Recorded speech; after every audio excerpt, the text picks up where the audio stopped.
अस्सलाम वालेकुम नाज़रीन, मां आहियां शुएब अली उमरानी ऐं तव्हां ॾिसी रहिया आहियो BR टाइम न्यूज़। सभ खां पहिरियां शामिल कंदासीं हीअ रिपोर्ट।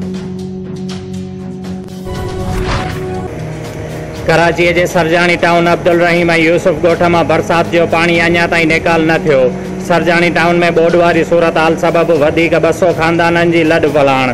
पाक फ़ौज जे जवाननि ऐं ॿियनि इदारनि जूं इमदादी कार्रवायूं जारी। तलाउ बणिजी वियल इलाइक़नि में माण्हू घरनि ताईं महदूद। वॾे वज़ीर मुराद अली शाह चयो आहे त कराचीअ जो सभ खां वॾो मसइलो गंद साफ़ न थियणु आहे। शहर जो ढांचो जदीद बणाइण लाइ $10 अरब ख़र्च ईंदो। पंहिंजे बयान में वॾे वज़ीर चयो त KMC वटि वसीलनि जी खोट आहे, पर असां मुख़्तलिफ़ वक़्तनि ते फंड फराहम कंदा रहिया आहियूं। वफ़ाक़ी सरकार ऐं सिंध हुकूमत विच में राब्तनि जी खोट ख़तमु करण लाइ कोऑर्डिनेशन कमेटी जोड़ी वई आहे। हीअ कमेटी कराची न पर समूरे सिंध लाइ आहे। हीअ कमेटी इंतिज़ामी मामलनि खे न ॾिसंदी। कराचीअ जे मेयर वसीम अख्तर चयो आहे त वसीला ॾिना वञनि हा त शहर में कमु थिए हा। वसीलनि जी खोट सबबि शहर जी सफ़ाई सुथराईअ में ॾुखियाइयूं पेश अचनि थियूं। पीपुल्स पार्टी सिंध जे सदर निसार अहमद खोड़ो चयो आहे त आमिर मुशर्रफ जे दौर में कराचीअ खे 18 टाउन्स में विरायो वियो। उन वक़्तु MQM ख़ुशि हुई, हाणे उन्हीअ खे 7 ज़िलनि ते एतिराज़ छो आहे। कराचीअ में प्रेस कॉन्फ्रेंस कंदे निसार अहमद खोड़ो चयो त जेसीं ताईं आइन ऐं पार्लियामेंटी जमहूरी निज़ाम आहे, उन वक़्त ताईं मुल्क में सदारती निज़ाम लागू नथो थी सघे। चंदो गॾु कंदड़ वज़ीर आज़म मुल्क में महांगाई करे हर माण्हूअ खां महांगाईअ जी आड़ में भत्तो वसूल करे रहियो आहे।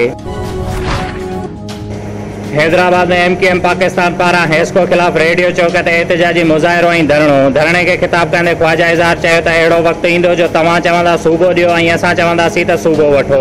हेस्को वफ़ाक़ जो इदारो आहे। गवर्नर खे चयो हो त जेकॾहिं हेस्को वारा अवां जी ॻाल्हि नथा ॿुधनि त उन्हनि खे ॿाहिरि कढी छॾियो। वफ़ाक़ी वज़ीर उमर अयूब खे हेस्को जो क़िबलो दुरुस्त कराइणो पवंदो या असां पाण उनखे ठीकु कंदासीं।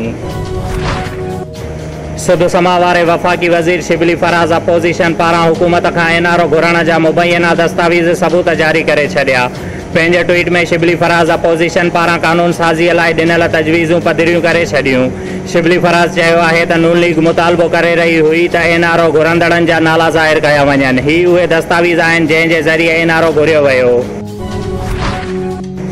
खैरपुर पुलिस पारां वापारी राजेश कुमार जे क़त्ल में मुलविस जवाबदारनि खे गिरफ़्तार करण जी दावा। SSP खैरपुर जो चवणु आहे त 23 ॾींहं अॻु क़त्ल कयल वापारी राजेश कुमार जे क़त्ल में बदनाम ॾोहारी वाहिद शर, सिबकतुल्ला मेमण, ज़फ़र फुलपोटरो, भोजो मल ऐं हशमत मल खे गिरफ़्तार कयो वियो। जवाबदारनि ॾोह जो एतिराफ़ कयो आहे। शुएब अली उमरानीअ खे ॾींदा इजाज़त। वधीक ख़बरुनि ऐं अपडेट्स लाइ ॾिसंदा रहो BR टाइम न्यूज़।